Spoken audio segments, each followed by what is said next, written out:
Greetings to you viewers from across the globe. You're welcome to the show Viewpoint, where we discover perspectives and embrace dialogue. I'm Adiawa AI for Veegil Media.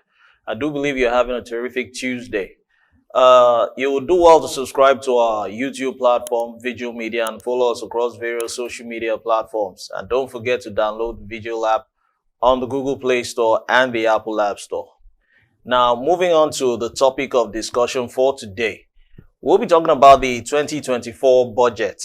Now, previous budgets in previous administrations have seen either budget reviews, budget delays, and even the just concluded administration budget padding, if we will recall. It all turned to some kind of a fanfare when we had the budgets being padded.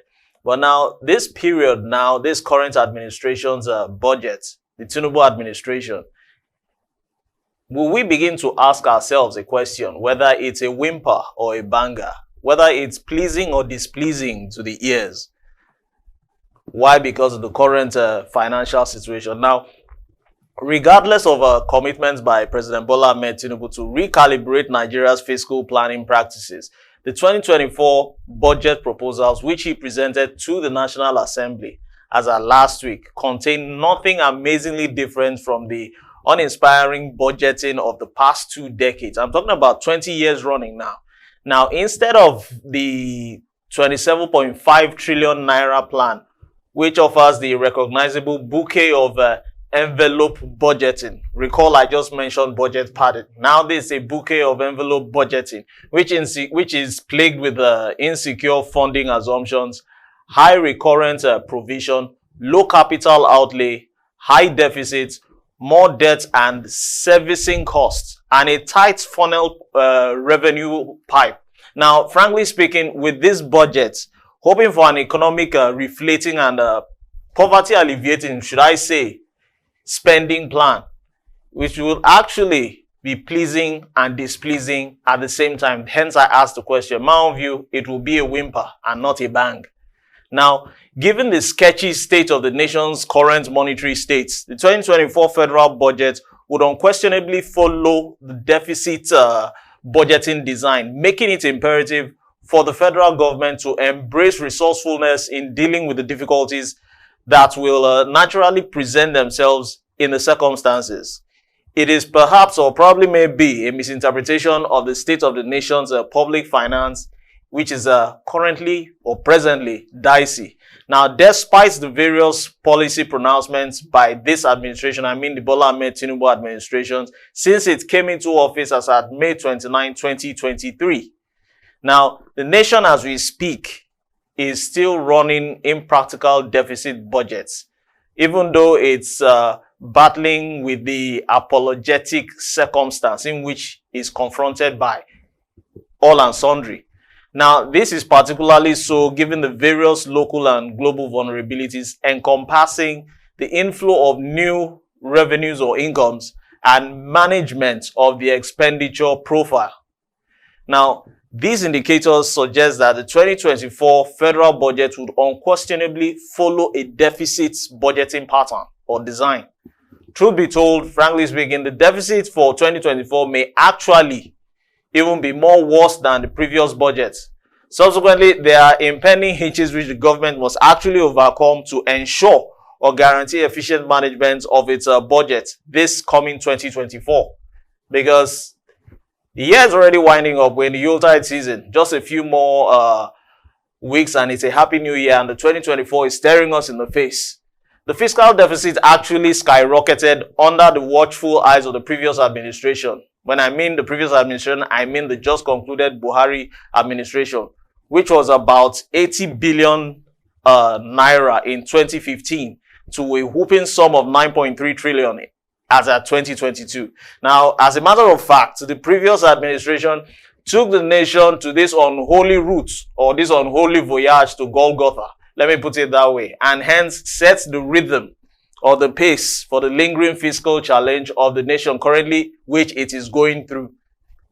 Now, each year under the Buhari administration, the actual deficit exceeded the projected sum.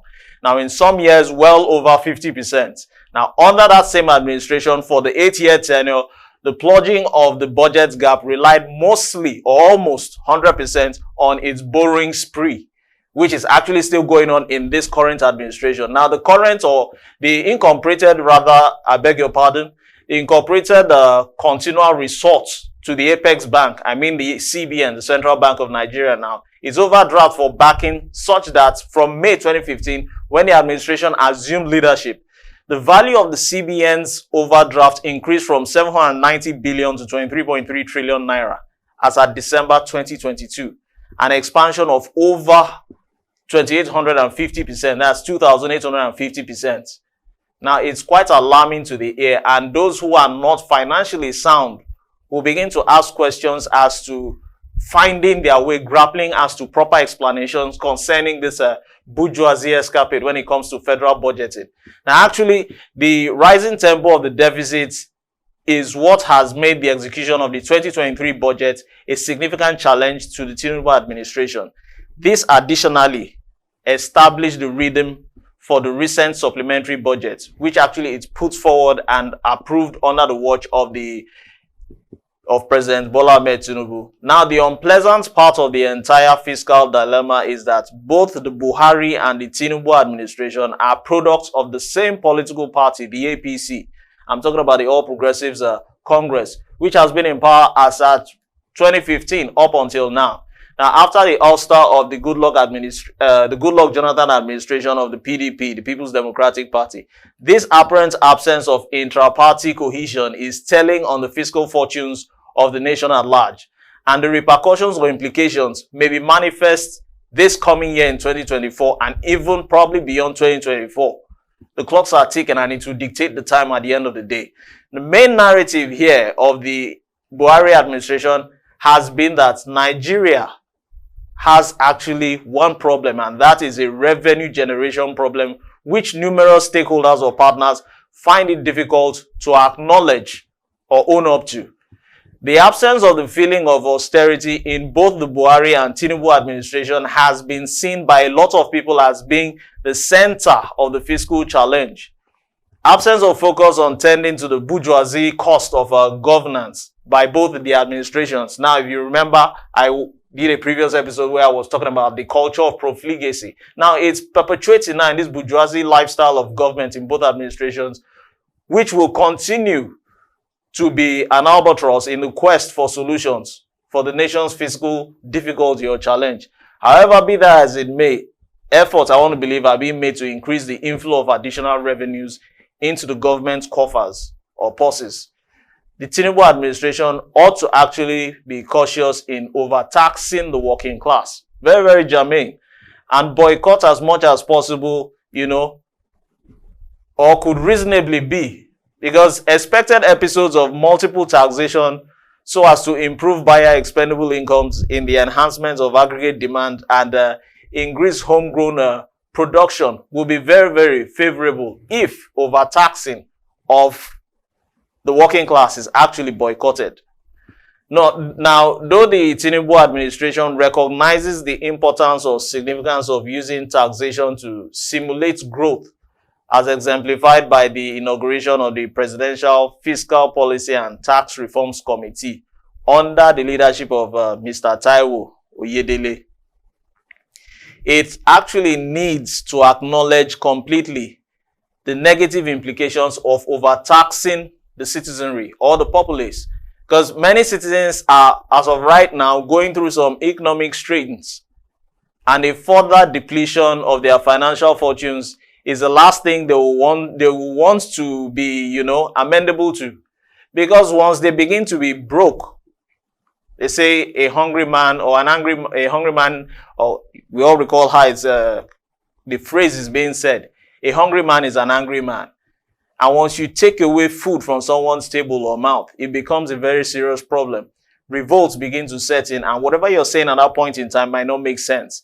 Now, the Oyedele-led committee on its own ought to live truly to its focus and consequently be bothered about raising tax revenue, but on creating a productive fiscal space to support or back the government in addressing the looming fiscal difficulties.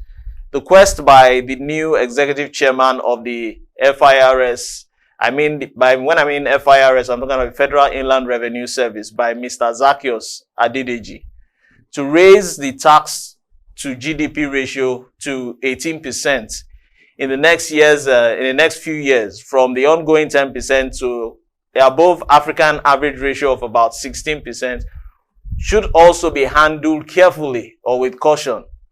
Now, on a final note, before I draw the curtain on today's episode, the 2024 budget and its implementation are expected to be challenging, no doubt about that, for the Tinubu administration.